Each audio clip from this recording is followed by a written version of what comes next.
pertama yaitu rasionalisasi.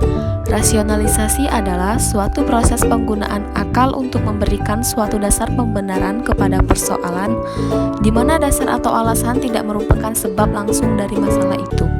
Nah, tujuan rasionalisasi adalah untuk memperlihatkan kebenaran secara logika atau masuk akal. Kebenaran yang dibicarakan dalam persuasi bukanlah kebenaran mutlak, namun merupakan kebenaran yang hanya berfungsi untuk meletakkan dasar-dasar dan melicinkan jalan. Contoh dari penerapan teknik rasionalisasi ini adalah sebagai berikut. Seorang murid yang gagal dalam melaksanakan tugas sekolahnya akan berkata tugas itu terlalu berat bagi pribadi saya yang masih muda ini, atau dengan alasan lainnya seperti tugas semacam itu bagi saya tidak ada harganya dan tidak masuk dalam perhatian saya, dan saya tidak peduli tugas itu gagal maupun berhasil. Nah, yang kedua yaitu identifikasi. Identifikasi adalah proses menganalisis hadirin atau mendengar dan situasi yang dihadapinya dengan seksama. Analisis ini diharapkan menjadi supaya pembicara menghindari situasi konflik dan sikap ragu-ragu.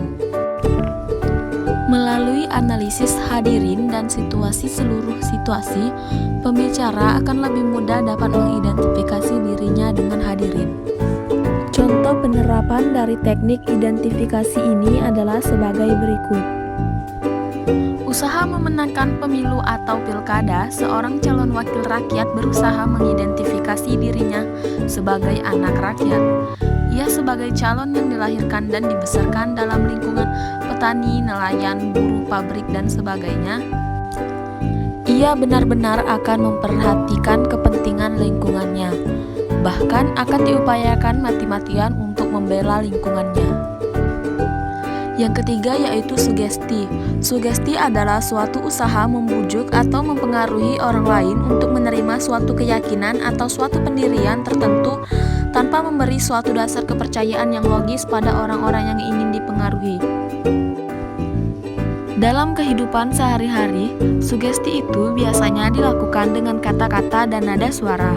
Rangkaian kata-kata yang menarik dan meyakinkan disertai dengan nada suara yang penuh dan berwibawa dapat memungkinkan seseorang mempengaruhi hadirin. Satu atau dua fakta mencoba mengkonkretkan rangkaian kata-kata tadi sudah dapat membawa hasil yang diinginkan. Nah, yang keempat yaitu konformitas. Konformitas adalah suatu keinginan atau suatu tindakan untuk membuat diri serupa dengan suatu hal yang lain. Selain itu, konformitas merupakan suatu mekanisme mental untuk menyesuaikan diri atau mencocokkan diri dengan sesuatu yang diinginkan. Contoh penerapan dari teknik konformatif ini adalah sebagai berikut. Ketika hendak mengambil uang di ATM atau menaruh uang di bank, maka orang-orang akan menunggu giliran dengan mengantri. Itulah penjelasan dari saya ucapkan wassalamualaikum warahmatullahi wabarakatuh.